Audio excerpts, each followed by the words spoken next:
This is the Rational Reminder Podcast, a weekly reality check on sensible investing and financial decision-making from two Canadians. We're hosted by me, Benjamin Felix, and Cameron Passmore, portfolio managers at PWL Capital. Welcome to episode 185. So I have a show recommendation for you. I don't think you've watched Ozark yet. Oh, I have. Oh, you have? My mistake. But have you seen season 4 yet that came out on Friday? Started watching the first episode. Oh, this season is so good. Unbelievable cliffhanger. I can't say anything because I'll blow it for people, but wow, what a great. It's such a shame it's only 7 episodes, and it's such a shame we're going to have to wait another, 18 months for the next season to come out. But boy, is it good. Ruth, what a character. What a character. I've never been able to pay attention to Ozark. Really? It's like we've played all of the episodes on the television with us in the room, but I can't say that we've watched them. I couldn't tell you a single thing about the storyline. I get so into it. Like, it's almost like Breaking Bad good for us.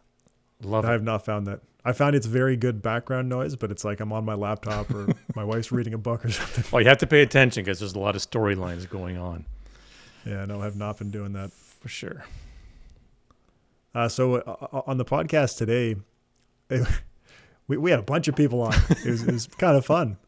We had Wes Gray from Alpha Architect join us to talk about, the ETF business a little bit, Bitcoin ETFs a little bit, their change from index to active ETFs, a whole bunch of kind of inside baseball type stuff, but definitely with some important takeaways for individual investors.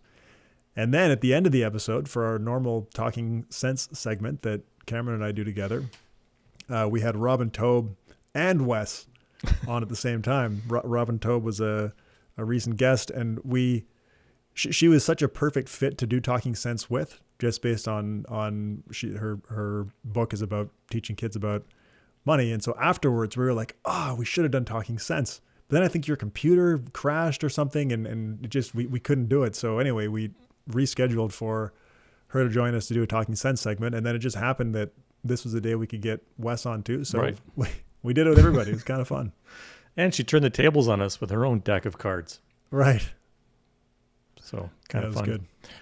In other news, so the 22 and 22 reading challenge update. So there'll be a whole new website or page on our website that launches February 10th, which is a Thursday. And as we said last time, we will have a special guest join us for that launch.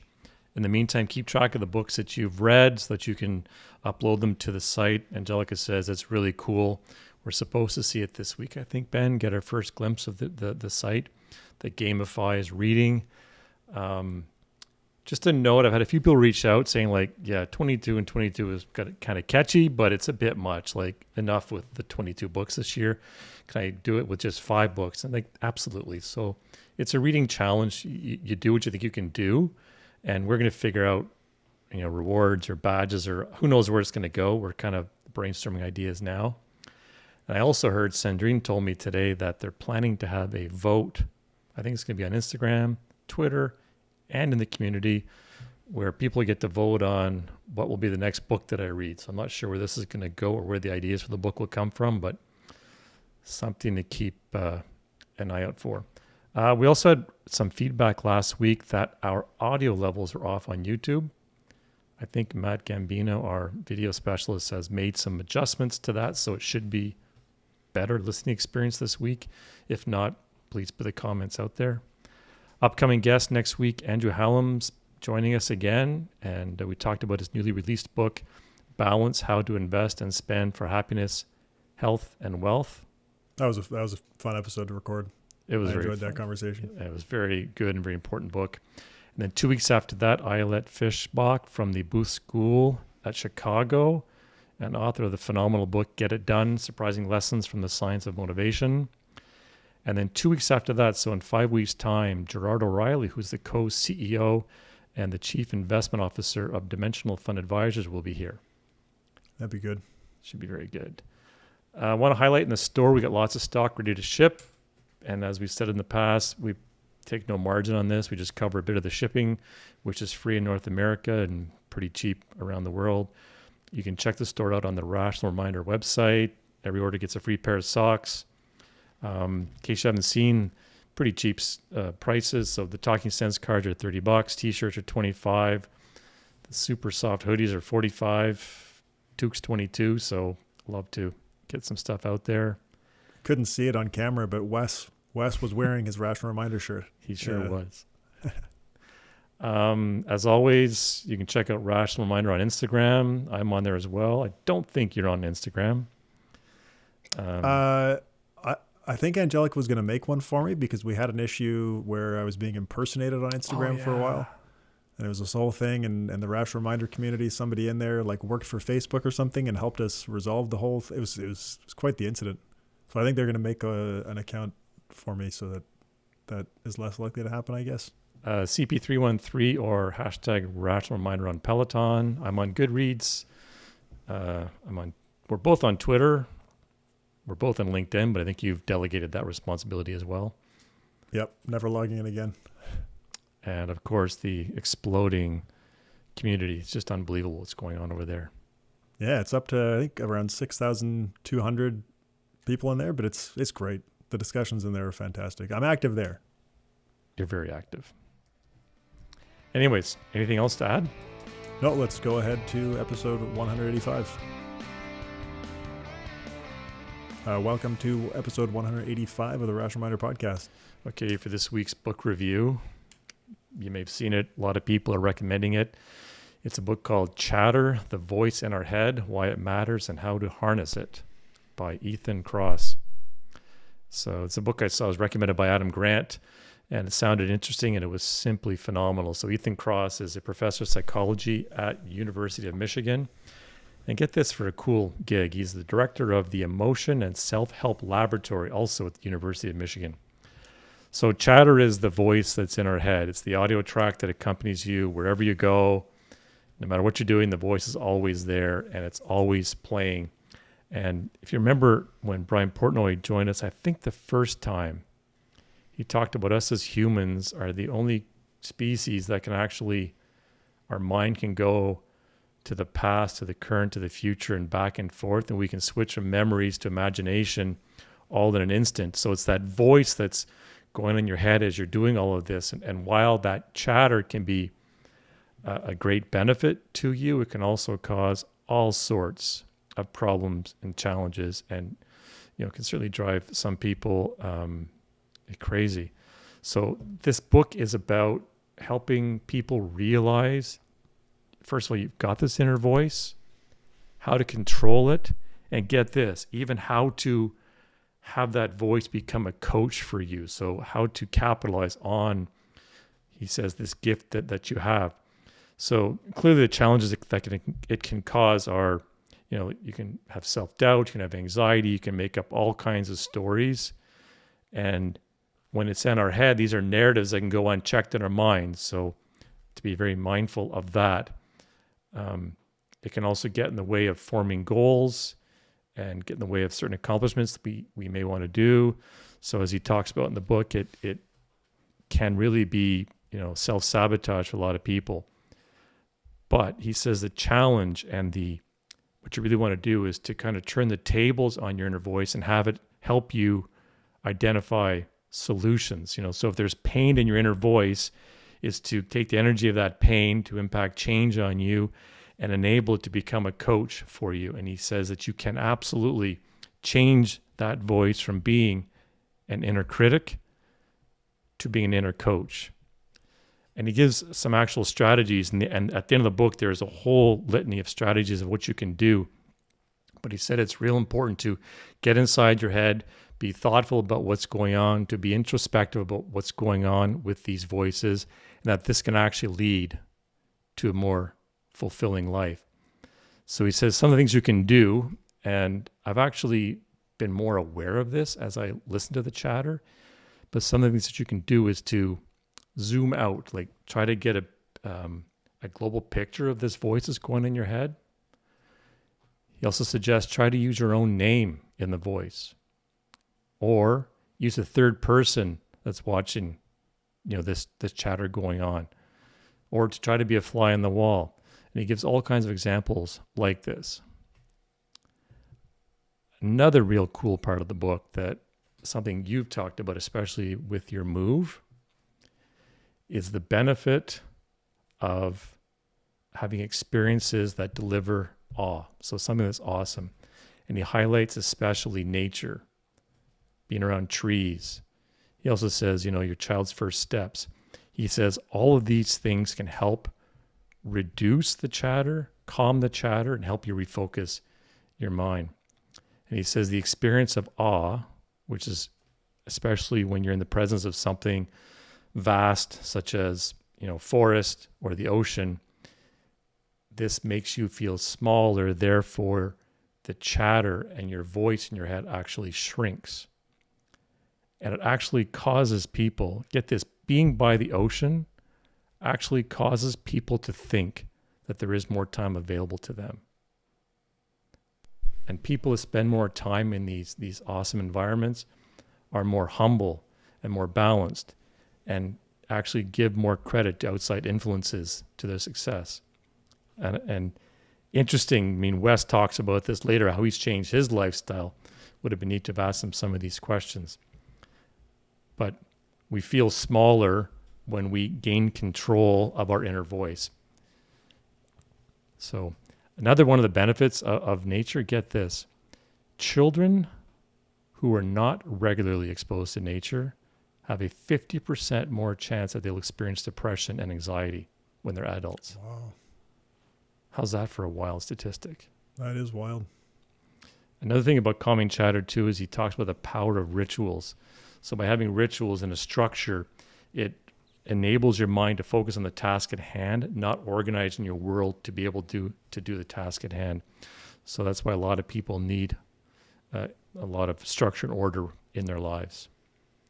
So anyways, phenomenal book. There's a whole list of things that you can do at the end of it. Highly recommend it. It's very interesting. Andrew Hallam talked about that as well, about time perception, and about how new experiences and being in nature alter your perception of time. So even though humans can't extend their lives indefinitely, we can increase the perception of the length of our lives by having new experiences and being outside. Yeah, he talked about how you'll remember the experiences for your life, but you won't remember the stuff you bought. So you have more life in your life. Right. Interesting. Quick news story I came across actually this morning. BlackRock became the first public asset manager to hit $10 trillion in assets under management. Isn't that incredible? It's a lot of assets. I remember thinking 5 trillion was a lot. Now it's 10 trillion. They added 104 billion US of ETFs in Q4 of 2021. In a quarter, 169 billion to all their long-term assets, including ETFs in Q4. Active strategies, including alternatives, contributed over 60% of 2021 organic growth. So not just a passive ETF shop by any stretch. Fee growth or growth? And fee growth assets. So long-term fee growth assets. They now manage $2.6 trillion in actively managed funds and ETFs and hedge funds. So 10 trillion's the new trillion. Yeah. Anyways, on to your main topic on thematic ETFs. Yep. As everyone knows, not all investments are equally exciting. I guess we kind of talked about this with our good companies, good investments. Maybe this is kind of similar, but a little different. Recently, stuff like crypto has been a big one. Blockchain, marijuana, maybe a couple of years ago. Cloud computing, electric vehicles, clean energy, robotics. A lot of the ARK stuff. I think ARK has funds for a lot of these things, but so does iShares and other companies too. Artificial intelligence is another one. These are all current exciting themes that you can get products for. But the theme of themes though is not new. Like if you go back in the 60s, it was electronics. They didn't have ETFs back then, but everyone was clamoring for, small cap, high priced electronic stocks without a whole lot of fundamentals behind their businesses.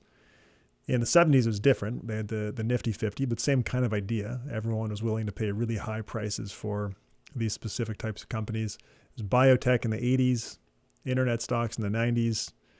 And these are just broad categorizations. I'm sure that there were more hot themes within each of those decades. Those are just the big ones.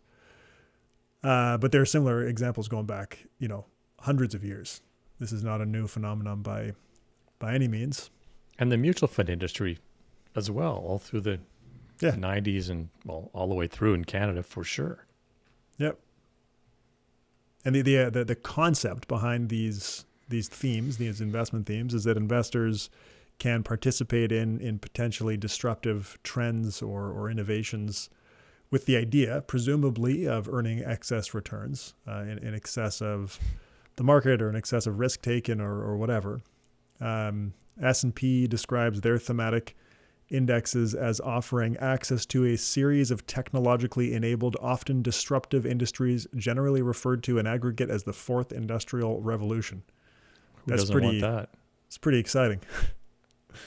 Now, I think that if you're excited about an investment, if you're not expecting pain from an investment, it's probably not a good investment. The collective excitement of investors has a tendency to drive up stock prices. And I think exciting new technologies or industries or themes are a common focal point of that investor excitement. Now, I used to read about this stuff in books, about the past, like I mentioned, all the ones from the previous decades, but I've been working in this field for not that long. I mean, less than a decade collectively, or almost a decade collectively. But I've lived through some of these now. I mean, crypto, we'll see how that goes, but marijuana stocks have kind of gone full circle. Electric vehicles, clean energy, a lot of this crazy high price behavior. And I mean, marijuana stocks, because that one's kind of gone full cycle, it's an easy one to talk about. But back then, everyone was going to get rich and everyone was talking about it and everyone was investing in it. Everyone wanted to put a little bit in their TFSA or whatever. But that didn't work out too well. That was kind of a short cycle. Some of these can last a lot longer. And now there's marijuana stores everywhere around us. Yeah. I mean, we'll talk about that big market idea, right? But think about, there's a finite amount of profit or earnings for marijuana businesses. And not even publicly listed ones. Like, we're just talking about retail marijuana stores, right? There's a finite amount of profit to go around. You look at the number of retail storefront businesses. They're slicing that profit up, that pie of profit. Right. They're slicing it up thin. Every one of those is another slice of the pie, because that pie can't change. The pie stays roughly the same. The pie is what it is, and every new store is just taking a piece of it. I mean, it's competition. It's business. Yeah. But this is one of the challenges with exciting new industries, is that they're exciting. They attract entrepreneurs and they attract investors who want to invest in entrepreneurs and fund the businesses. But it reduces the per share earnings of all of these entrants into the new exciting business. So I mean, the marijuana storefronts is a great example, but it happens with public securities too. Like maybe electric vehicles is another current example that's, I mean, fairly obvious. There's tons of companies like that, but they're all slicing up one pie thinner and thinner. And the more issuance, the more new share issuance for new businesses or capital raises from existing businesses, that just dilutes and dilutes and dilutes the earnings per share, the earnings per share of the businesses in that investment theme. And this, of course, idea was formalized in a 2003 paper by William Bernstein and Rob Arnott that we've talked about a bunch of times, called Earnings Growth, the 2% Dilution.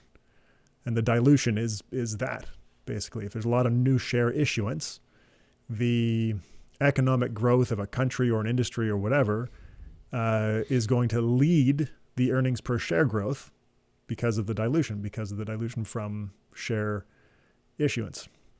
Now, I think the problem for investors is that most entrepreneurs And most investors don't think like this. They don't think that all of these new businesses in the investment theme or sector or whatever are just slicing the pie thinner and thinner and thinner.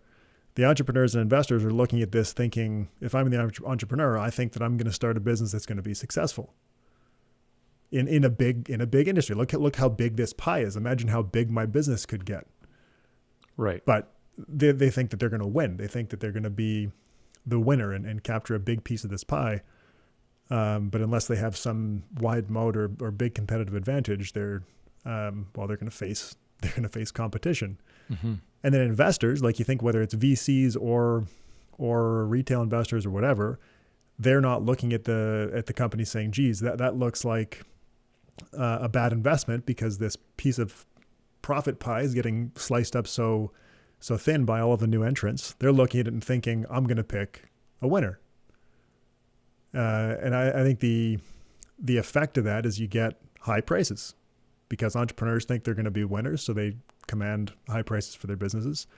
Investors are willing to supply capital because they think they're going to pick a winner, and you end up with high prices.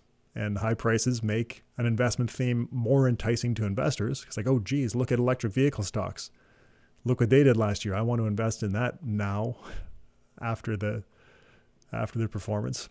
But eventually what happens is investors learn about the market, the actual size of the market as opposed to the potential size, the level of competition, the earnings per share of the companies, and eventually prices tend to, we've seen this cycle many times historically, prices tend to fall, and they often fall a lot, especially if they got really high. Now, this isn't just me opining. I got most of those ideas from Brad Cornell, who's been a guest on the podcast, and Aswath Damodaran.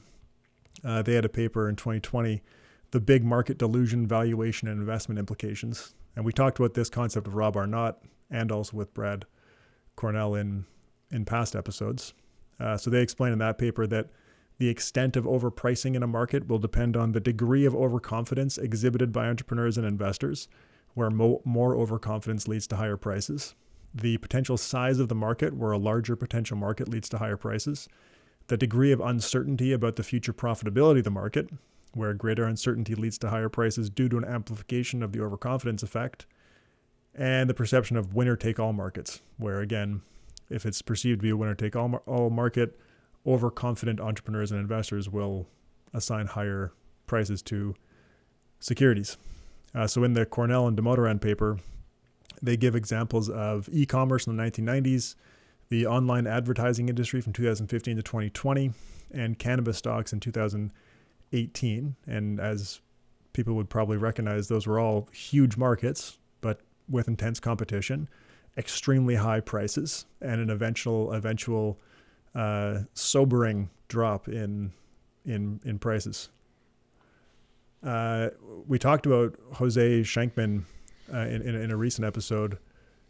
I love his paper on overconfidence, 2003 paper, Schenkman and Wei Jiang, titled Overconfidence and Speculative Bubbles. It's a great paper if you can get through it. It's mathematically painful.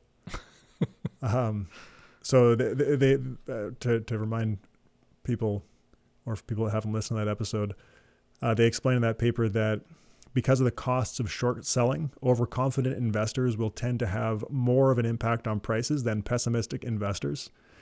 And overconfident investors will be willing to pay more than their own assessment of a stock's fundamental value to buy it, because it gives them the option to sell to an even more overconfident investor later.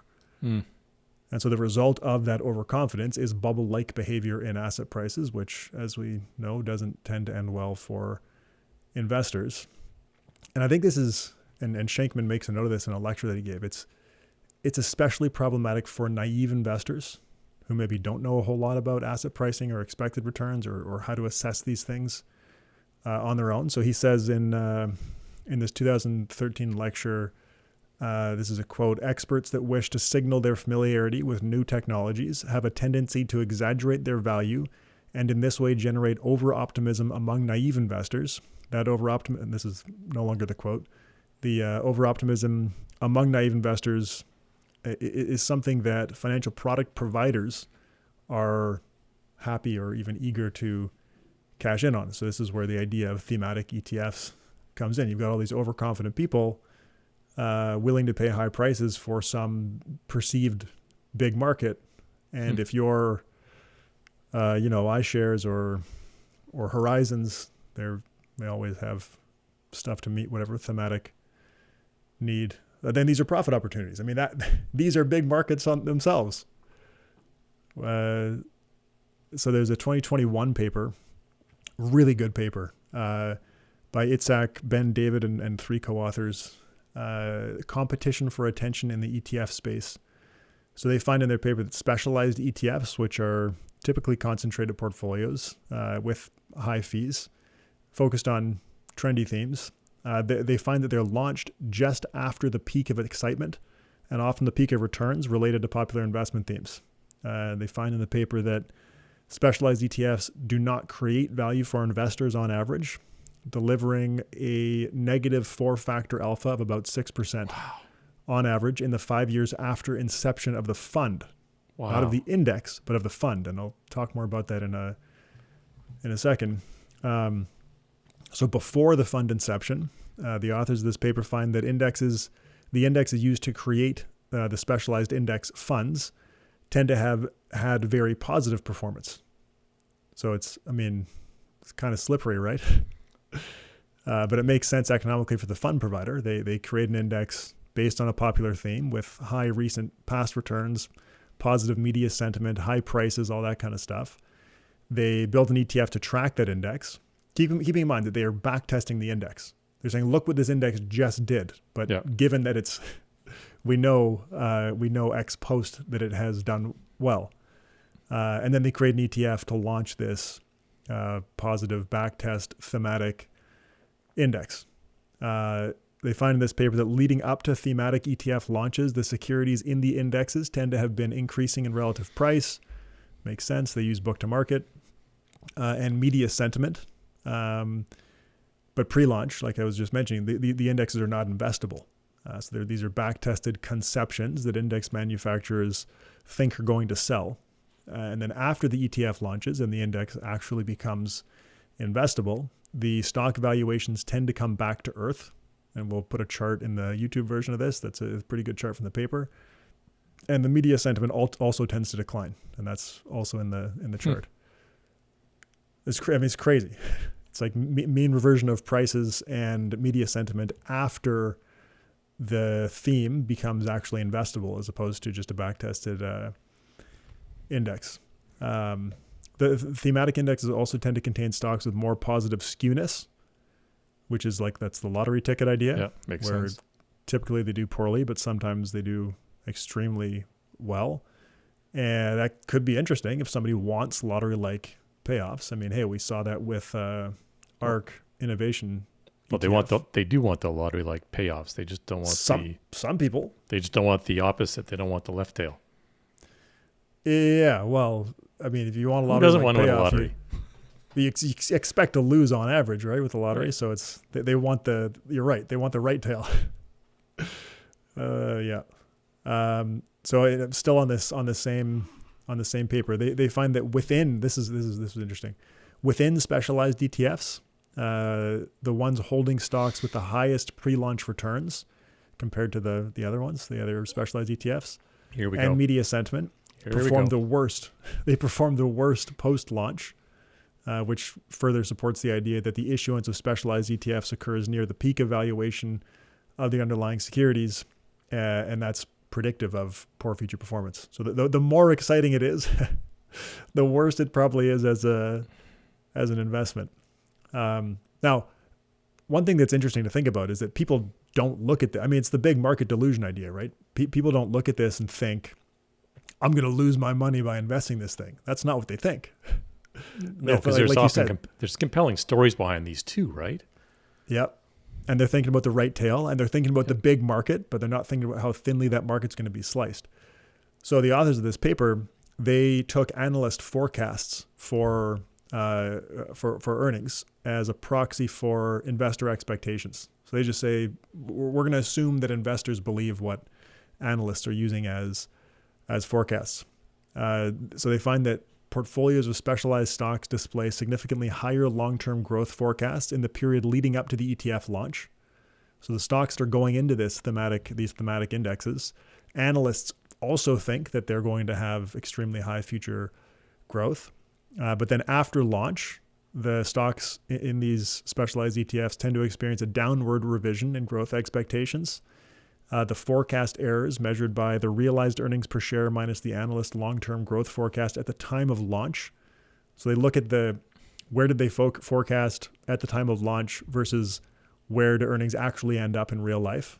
And there's a big negative gap, which is statistically significant and economically large.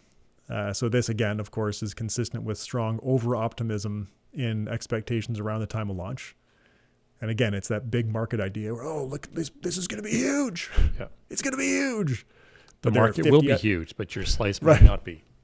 There are 50 other companies thinking the same thing that maybe aren't in your index. Or even if they are, the prices you're paying are so high that it's not going to matter regardless. It's like Robert Ott talked about this when he was on our podcast, that every EV stock, at least back when he was talking about, every EV stock is priced as if it's going to be the dominant share of the market. Okay, so the data from this paper support the hypothesis that the providers of thematic ETFs launch products based on themes where investors hold optimistic beliefs. Makes sense. Thematic indexes on which the thematic ETFs are based consist of high-priced stocks with strong media sentiment and optimistic analyst forecasts, all of which tend to decline around the time that the ETF tracking the index launches and it actually becomes investable. It's like it's just a story. Look at these past returns. Look at this. And then all of a sudden, and it's gone. So another question that I think is worth investigating is factor exposure. Like, okay, we've got these thematic ETFs through the factor investing lens. So let's take the Fama French 5-factor model. In the paper I'm going to refer to, they use that plus momentum. So 6-factor model. What factor mix are you getting when you invest in these thematic ETFs? So this is a paper called Betting Against Quant, Examining the Factor Exposures of Thematic Indexes by David Blitz.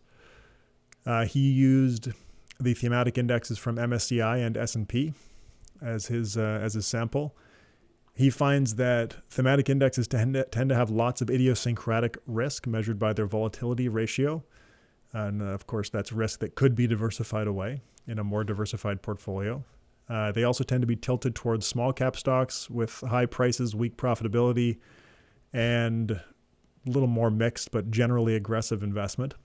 And of course, that factor mix empirically is horrendous in terms of expected returns and risk-adjusted returns. I mean, if you look at companies like Dimensional and Avantis, they're intentionally excluding those types of stocks, not including them, which is interesting too, right? Because it's like, if you're Dimensional or Avantis, like everyone starts with the market. The market is there. If you want to get rid of small cap growth, low profitability, high investment stocks, who are you going to sell them to? Well, who would want to buy those? Apparently, thematic investors would. It's kind of funny. Blitz has some other ideas for why people would invest in these thematic indexes. Like, okay, we know these things are pretty bad in terms of their expected return profile, but he says some people might not believe in factor models. Or maybe they don't know about factor models. I guess that could be an alternative interpretation there. But say if someone doesn't believe in the value premium or believes value investing is dead, then yeah, there's no expected returns reason not to hold a small cap growth, low profitability fund.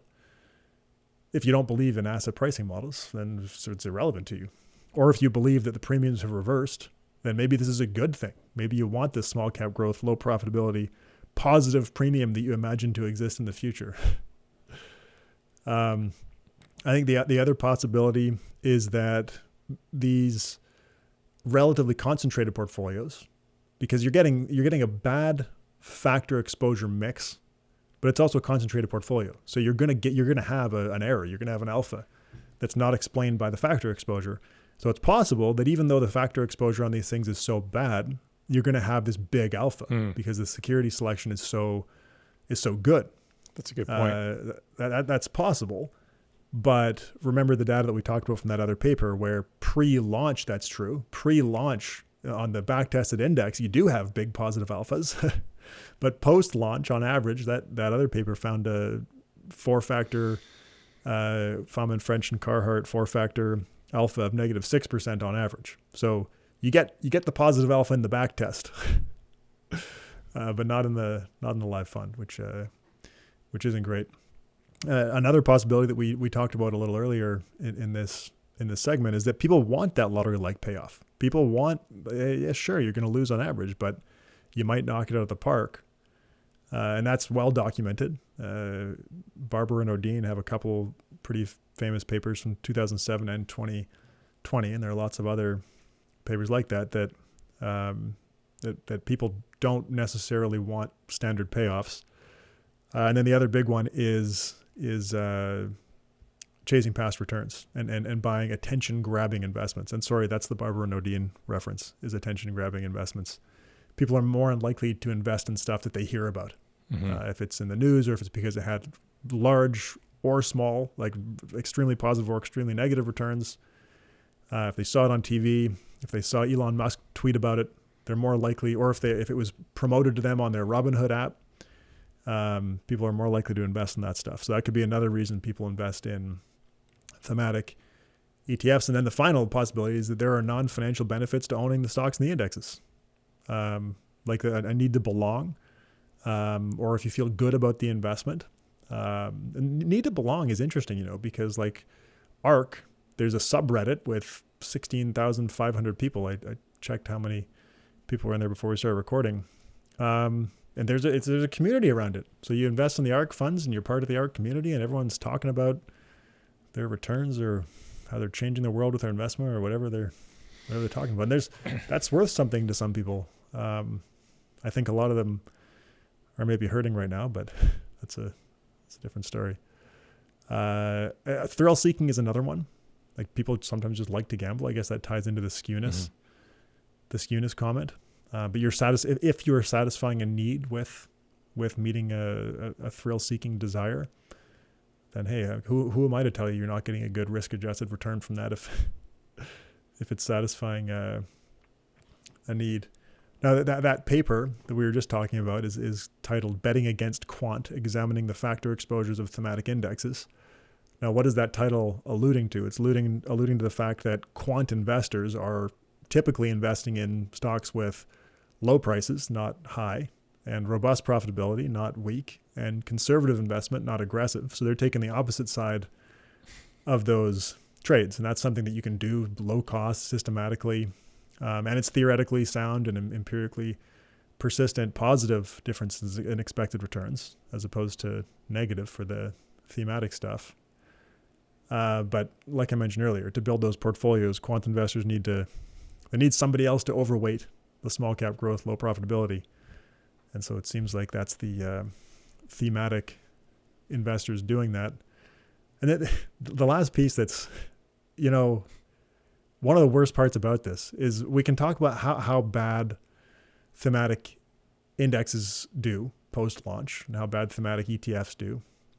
But that aside, the behavior of investors in these things is even worse.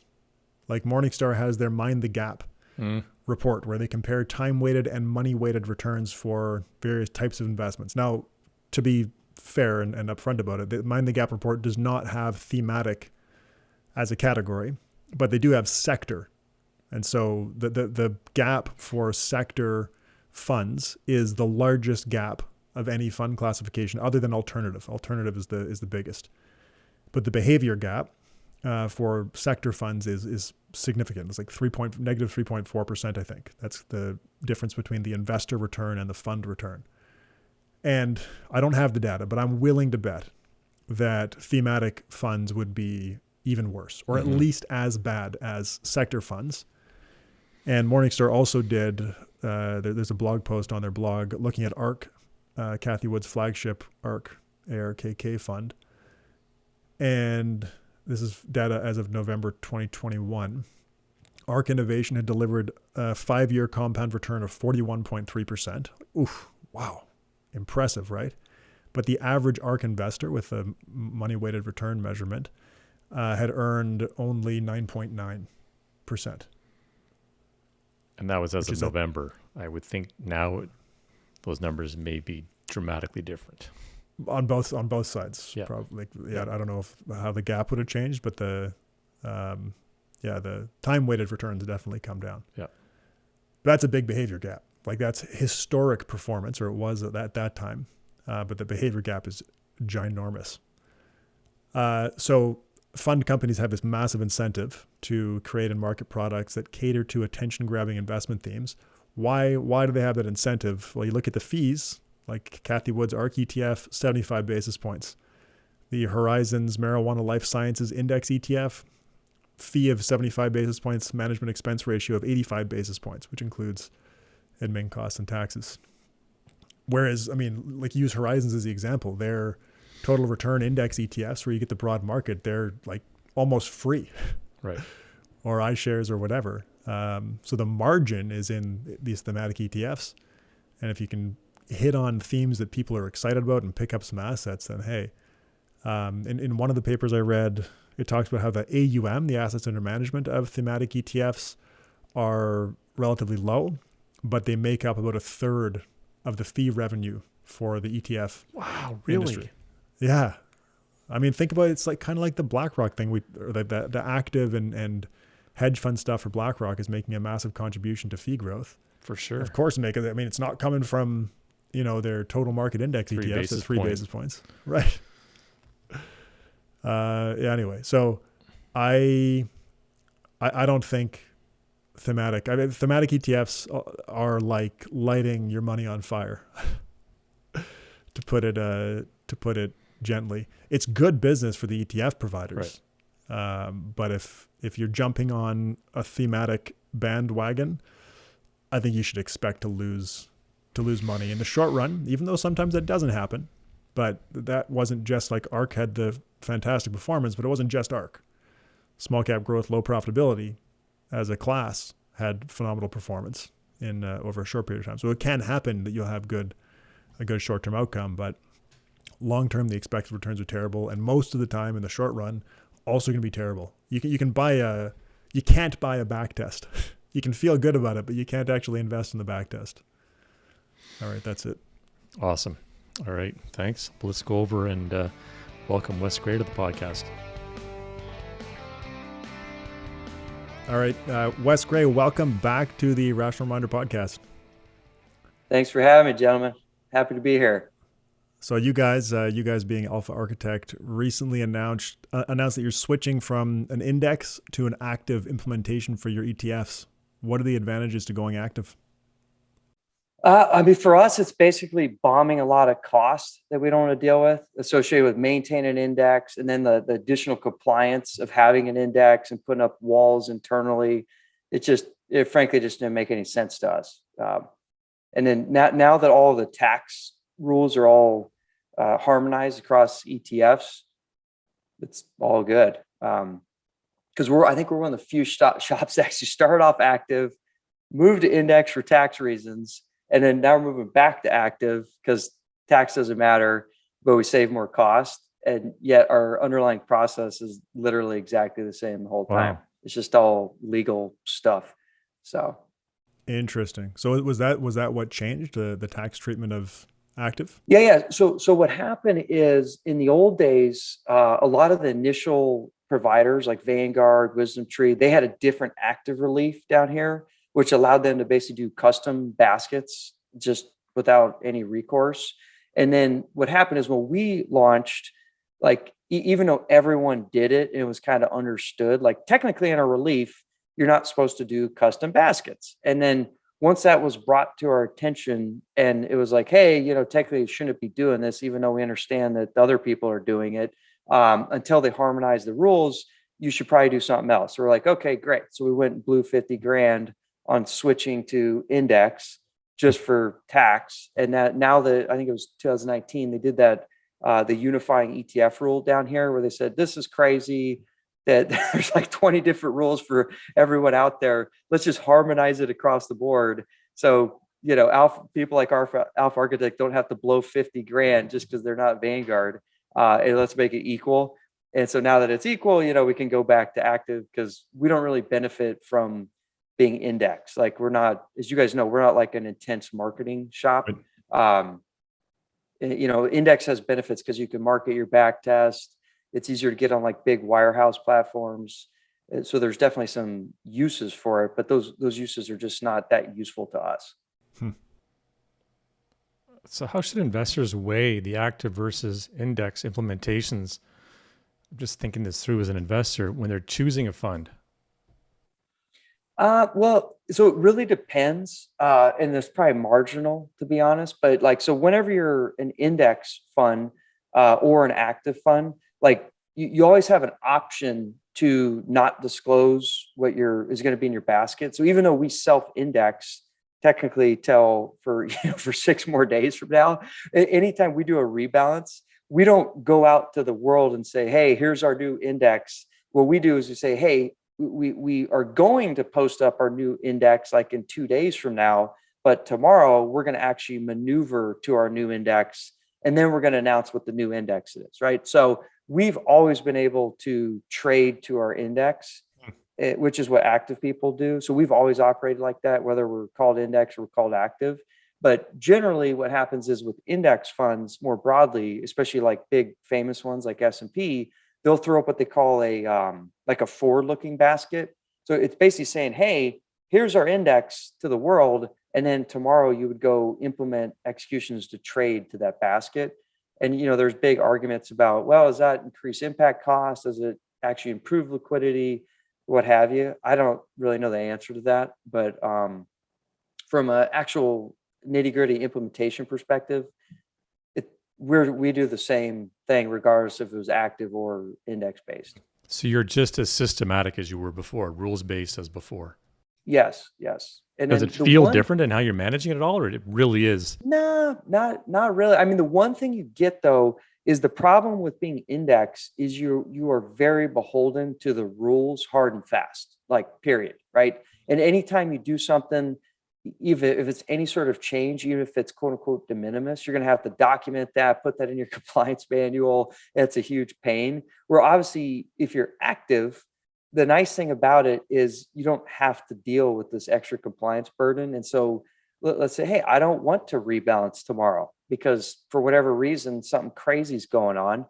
I don't have to, right? Whereas if you're index, you can kind of do that, but the bar to be able to make that call is a lot higher because it has to be like, the power went out in the world or the market's crumbling. You're going to have to defend that decision every single time, basically.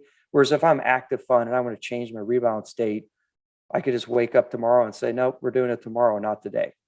So it's a lot nicer from a flexibility standpoint, I would say. Very interesting. Mm-hmm. Yeah. Switching gears a bit, Kathy Wood's ARK last year filed for a Bitcoin futures ETF using your white label platform, but then they pulled the filing. What's the story there? What happened? So on there's a lot of things going on there, but basically behind the scenes, accessing the futures and getting a FCM to facilitate was essentially incredibly onerous. And I'm not going to say they were gouging, but let's just say the pricing for some of the stuff in the end, I'm not sure it made sense to launch a product. Because the intent is you want to launch products that are obviously going to be good for the clients in the end after cost and after all the brain damage. But if you're going to get, gouged at some level, you just say, you know what, fine, we're patient, we'll wait. So I think it was a mix of, of that. And then, and I'm not going to speak to like their own personal, like business issues and circumstances, but maybe there was other things related to that. Cause I don't know if you guys pay attention to recent performance, but so sometimes you need to shore up the ship before you go on another adventure. So I imagine that was part of the calculus at some level as well. Huh. Yeah, got to shore up the ARK. Um, Yeah, yeah. Show up the arc. There you go. I like it. so there was an April Fool's joke back in 2018 on the Alpha Architect blog about launching a crypto ETF. So how do you feel about potentially facilitating a Bitcoin product for real? So I just want to be clear that we have Alpha Architect, which is a mission is empower investors for education, and all those products, I put my own money into, and I have no problem getting other people invested, like all full stop, right? And then we have ETF Architect, which is a shovel selling business, where the mission there is how do we help people access the ETF market and deliver the best product they can for their client base. So I have no problem as a shovel salesman. If you have a dream and you have a market segment and we can help you get to that market and deliver that in the most cost efficient, affordable way possible, even if, Wes won't personally put all of his capital into this fund, all good, right? It's just a different mentality. Like I don't know, man. I'm just old school. Like the Bitcoin thing just feels like I don't know, like sentiment driven mania, degenerate gamblers everywhere with no regulation. I got no problem with it. But I just like to count cash flow and like money. Like for me, I just can't wrap my head around it. And I got, so I don't have I'm not offended by people that are into that stuff. It's just not something that I personally want to do as an investment. But I understand that there are other people that highly demand those investments. Right. And if we can facilitate, we will. Do you think the SEC will eventually approve spot crypto ETFs? I just don't know. I think it's a long ways off because the main issue and challenge was obviously with the crypto markets is they're totally unregulated, right? And you need to maintain a fair and orderly market, but it's very easy in crypto to buy and sell to yourself and just generate volume. Like you can do all the old scams that the reason they put all the rules in back in like the 20s and 30s, like you could still do all of that in crypto markets and no one even knows. So until there's some semblance of a fair and orderly marketplace there, I understand both sides. I know why people are pissed, why they won't do it, but I also understand from a regulatory standpoint why, who would want to be caught dead doing that and launching a product where it's unclear what's kind of going on behind the scenes, I would say. Do you think it's because we have spot products in Canada? Like, are the Canadian regulators nuts or what? I don't know if they're nuts, but I think the minute you open it up into the US market, like we just, whether it's good or bad, like we kind of lead and we have so much more capital that'll come to market. Like it's one thing to have, 3, 4, 5 billion, but down here you could get 100 billion in one of these things. I'm not smart enough to be Gary Gensler, but I've heard that guy talk and I'm just impressed, honestly. Like if you ever read his background, I just have to put a lot of trust and faith that someone like that is probably knows what he's doing. And who am I to judge at some level? I'm curious about the shovel side of your business. Can you talk about what's going on there? Like what sort of trends are you seeing? Talk about the demand for these services. Yeah. So ETF manufacturing services are white hot right now. And most of it's coming. It used to be people that wanted to come into the market to like launch a new thematic or do what have you. But now that we've got a lot of clarity on the tax down here, because like the tax bills are kind of past us or people at least settled that, hey, the ETF thing is not going to get blown up. So now what we're seeing is conversions basically. So, and as you guys know, DFA kind of was the lead sled dog on doing that. And I think what's happening is a lot of the mutual fund companies are like, oh my God, this free cash flow is amazing, but no one really big's done it. Let's just kind of wait. And then DFA dropped, and now everyone's like, oh, crap. Now we have to have an ETF strategy because if they're doing it, we don't have any more excuses and say like, well, DFA's not doing it, so why do we have to do it? So mutual fund conversions are huge right now. We're in the middle of a ton of talks. Hedge fund conversions, you could do that. And then another big one is SMA conversions. So we've actually already done this, and we're talking a lot more like family offices and RIAs, where you can take SMAs, like let's say you have a bunch of accounts that have individual securities with low basis. You can actually use those to seed an ETF. And as you guys are aware, once you get it into the ETF structure, it's much easier to manage your taxes essentially. So we're starting to see a lot of migration of RIAs down here, essentially moving a lot of their business and managing it through a white label ETF, basically. So now once you do that, other people can purchase that ETF, correct? Like it's no longer your own private SMA. It's not your own private SMA. So you got it. So the trade-off there, if you're doing this as an advisor, is you're going to gain access to the tax efficiency, obviously, but you lose the scarcity and proprietariness of it because now, your clients can buy it, but so can everyone that has a, Right. TD Ameritrade account. Yeah. And so you obviously, if to the extent you had something that was like super limited scalability, or there was issues with capacity, obviously you probably don't want to do that in an ETF because a lot of people have tried, and we've actually asked on behalf of a lot of huge mutual funds that have capacity constrained strategies. It's just, you can't realistically do it in an ETF. There's no way around it. Just is what it is.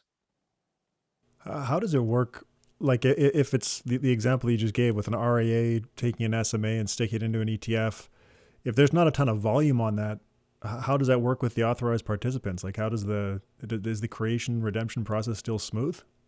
Yeah, so it's a little bit different in Canada. So in Canada, the only way you can leverage the tax efficiency of an ETF is you need natural volume, because then as you get a redeem, you pull out the pro rata basket, but you dump low basis on the AP, and then obviously on the crate you get new updated basis, right? So if you trade by appointment, that's not very useful for you as a Canadian ETF. It's different in the States. So in the States, we have what they call a custom rebalance capability, which means you don't have to do pro rata baskets.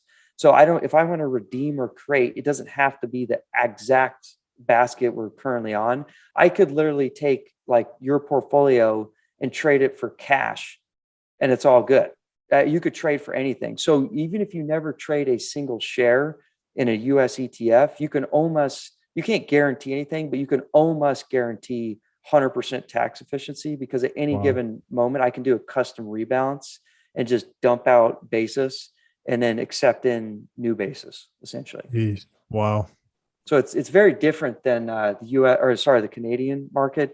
And as you guys know, we're involved with folks up there, and it stinks because it would be nice if they just followed our rules down here, because then you kind of get the same benefits. But up in Canada, there's really a huge kind of monopoly benefit, where if you have an ETF that's already out there and has a ton of volume, not only do you get potential liquidity benefits, but you also get a massive tax benefit over other counterparts in the Canadian market, because they just don't have a capability to do custom rebalancing, which kind of stinks and is unfair, but just is what it is. So I want to keep going on this Canada bit, just because you got knowledge there. Is there a tax advantage, like you mentioned, for larger ETFs maybe, but in general, is there a tax advantage to ETFs over mutual funds in Canada? Or can there be? From the perspective of a Canadian investor? Yeah. So there are some advantages, and you guys probably know more about this than I do. I mean, one of the advantages is it's a Canadian security, and God bless the U.S. government, but if they can take your money, they will. So if you have a lot of U.S. assets and the U.S. government deems you subject to a state tax, they might go knocking on your door in Canada, and that's a good reason. If you're a really rich person, you might want to either structure or avoid U.S. assets. So that's reason number one. You got to be careful. And then some other reasons are having to do with like withholding tax on dividends. So I think there's a treaty with like U.S. funds. It's not that hard to get back access to the withholding tax. Right. And then international is more of a pain. But to the extent at the fund level, you're able to pull in a lot of the withholding tax, which we do and a lot of firms do. You can kind of minimize that impact because we're already going to collect it at the fund level. It's less of an issue. But a lot of fund companies just, withholding tax is like, oh, that's your problem.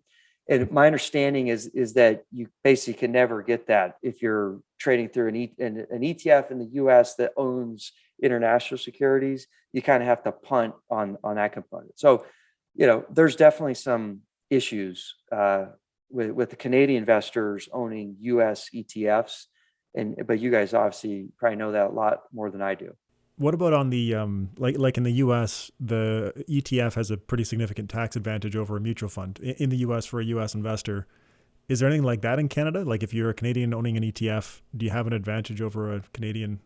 I think so, to the extent that let's say you're doing like a momentum strategy, for example, that has like massive turnover, and to the extent you have a Canadian ETF that's in Canada that can't obviously use custom create redemption, Mhm. but whereas there one in the States can, to the extent you're willing to subject yourself to that estate tax risk that we're talking about there. So if you're mega rich, it might be a problem.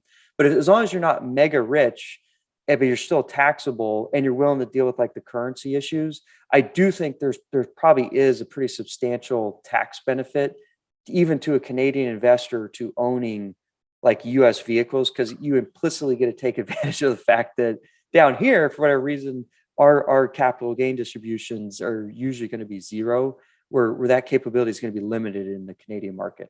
So, Right. Yeah, no, it makes a lot of sense. yeah. So last time you were on, Wes, you just moved to Puerto Rico, which I think was for some pretty interesting tax benefits for you. Can you talk about that, and has the move been worth it? Yeah. I mean, I always tell people I feel like it's the greatest arbitrage of all time.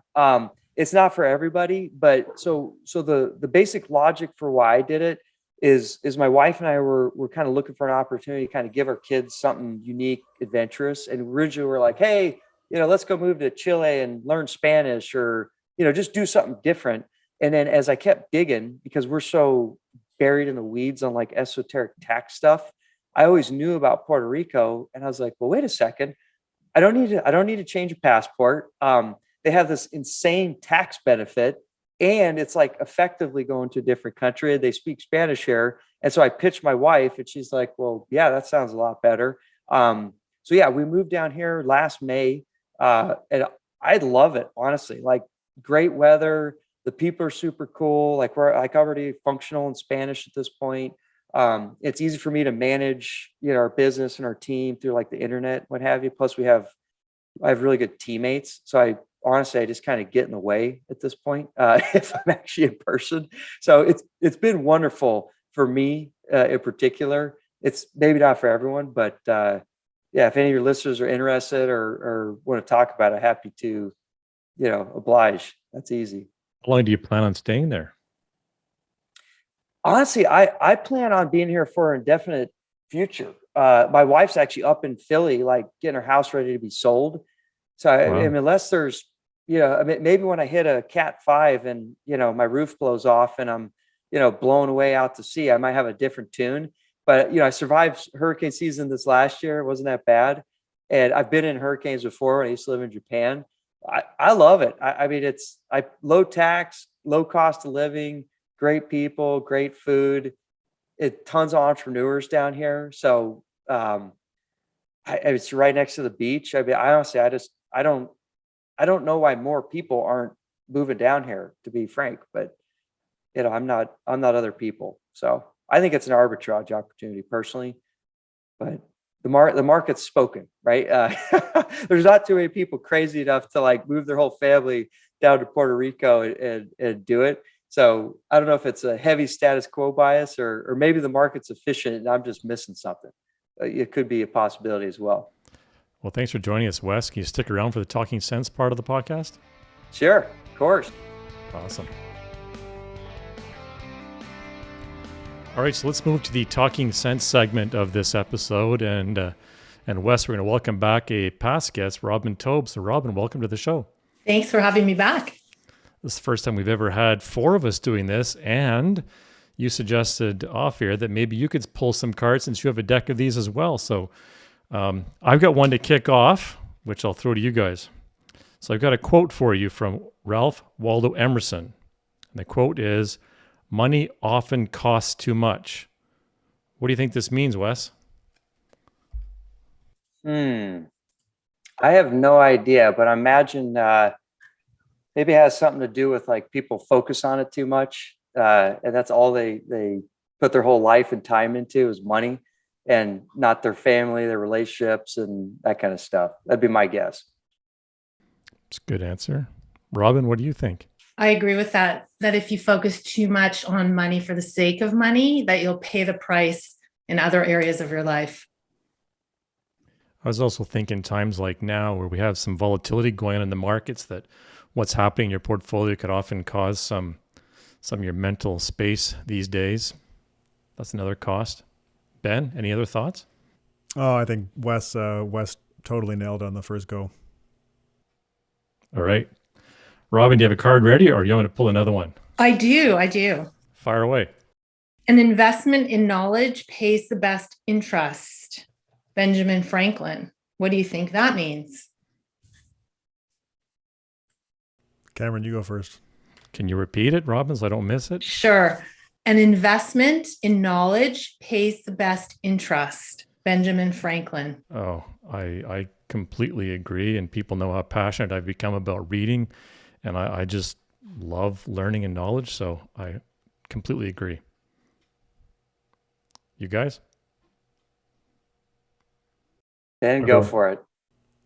Yep. For most people, at least for a large portion of their lives, human capital is the most valuable asset. So definitely agree that investing in education, pays good interest. Yep. This is easy for me because I use that in one of my pitch decks. And I lived in Philadelphia for a long part of my life. So I love Ben Franklin. And our firm mission is to empower investors through education. So I am all in on that quote because I think it's a great one. And I can't disagree with old Ben. Yeah, if I may add that, I think I even say on the back of my book cover that teaching your kids about money will pay dividends for years to come. So it's not interest, it's dividends, but still it is a wise investment. Okay, I've got one for you guys. When you think about saving money, which phrase resonates more with you? You only live once, or plan today for a better tomorrow? Ben. I think realistically it's a balance, but in general, I'll pick the you only live once if I'm making a money spending decision. I think I've become a little more on the YOLO side. I think because of COVID a bit, you got to grab these opportunities while you can to travel or to do something or to have a little bit of fun. I mean, as you say, balanced against prudent planning, but the best laid plans can go out the window. So yeah, I'm a little bit more about seizing the moment now. For me, I'm in transition. I'm a depression baby, born in 1980. I used to be on food stamps and was broke my whole life. So I just by nature I have to save money because I feel like it's just I need to do that. But now that I actually got somebody, I'm kind of moving towards the YOLO phase of my life. And I'm slowly trying to not be such a cheap bastard and enjoy some things in life. But it's a challenge. Robin, you have another card to pull? Sure. Would you prefer to be responsible for others or have others responsible for you? Wes, go ahead. I think we had this one last week, Ben? We pulled this one randomly last week. Did we? A couple weeks ago, I think so. Yeah, I mean, for me, I just cannot stand when people have to do stuff for me. So I'm definitely in the first camp personally. I think for me, sometimes I feel like I have so many responsibilities, like for my investments, for my kids, for my business, for my employee. Like it just feels a little much. Sometimes I just kind of wish that somebody said to me, don't worry, we're looking after all of it for you. I don't know, maybe just because it feels like it would be nice to offload some of it sometimes. Although probably when it came down to it, it would be pretty hard to hand the reins over to somebody else. It's interesting in our business, sometimes we can feel responsible for people that are here, but as the team matures, you can see them kind of taking over so that the creation of the enterprise kind of overtakes everybody. So it's the collective that's taking care of everybody, which is an interesting shift that's happened over the past few years that I've observed. Ben, anything else to add? I much prefer to be responsible for other people than have other people be responsible for me. Recently, our water heater broke, and then our well froze, and we had no water or no heat for a couple of weeks, and it was like minus 30 here. Yeah, but we dealt with it, and my parents found out after the fact. I just didn't mention it to them, and they felt guilty for not having helped because I didn't tell them. But just wasn't interested in having in relying on other people, I guess. You guys want to do another one? Sure. You want me to choose one, or you want to? No, go ahead. Okay. This is a good one. If you could try any job for just 1 month, what would it be? That's easy. Go ahead. I'd love to be either a backup singer or a roadie for like a really great band. Probably backup singer would be my number one job I'd love to do. Like in a cool soul or R&B band. Yeah, I'd love to be the lead guitarist for a band. It'd be so much fun. God, this is crazy, man. Go for it, man. We had this one recently, and I said that I'd be a carpenter, and I think I still stand by that. I did that every summer for a few years in high school, and love to try it out as a full-time job. Yeah, I have to go with the rock star routine here. I always want to be like a drummer. I never want to be a singer because it seems like I can't sing and I'd get embarrassed. But being a drummer, I always thought it'd be cool. You know, like sitting in the back, just go crazy back there. So 3 out of 4 for going on stage. That's pretty good. Yeah, for performing. A band. Yeah, probably like one of those fake ones. Remember that game? That was like garage. I forget what it was called. Rock band. Rock band. Yeah. I don't even need to be the lead singer. I'd be really happy just to be one of those backup singers. But we got Cameron. So cool. He could be a lead. I'll be in the back doing drums, and you could be backup singer. I think we got something going here, man. Yeah, Ben could be the lead singer. It's interesting. A regular viewer of the podcast and a good friend sent a video on the weekend, a cover by a band he knows of the Doobie Brothers, China Grove, and there's this guy on the front right-hand side that's playing the lead rhythm guitar, I guess, playing the chords. Just like I said to James, I said, man, that's the role I'd love to play. I don't need to be doing all the riffs up front, but to be the cool dude playing the Stratocaster on the side, that'd be all right. Yeah, I guess I just have to live vicariously because my son is in an actual band. He's the bass player. So it's about, I'm 20 feet from stardom, just like that movie. I don't know if you've seen it, but it's a fabulous movie. Anything else? You guys want to do another one? Or is that good? We've done a lot. I think we're good. That's good. Well, Robin's been great to have you. Wes, so great to have you join us this week. That's been a lot of fun. I look forward to listening to this episode, Wes. Yeah, you got it. Thanks, guys. Thanks, Robin.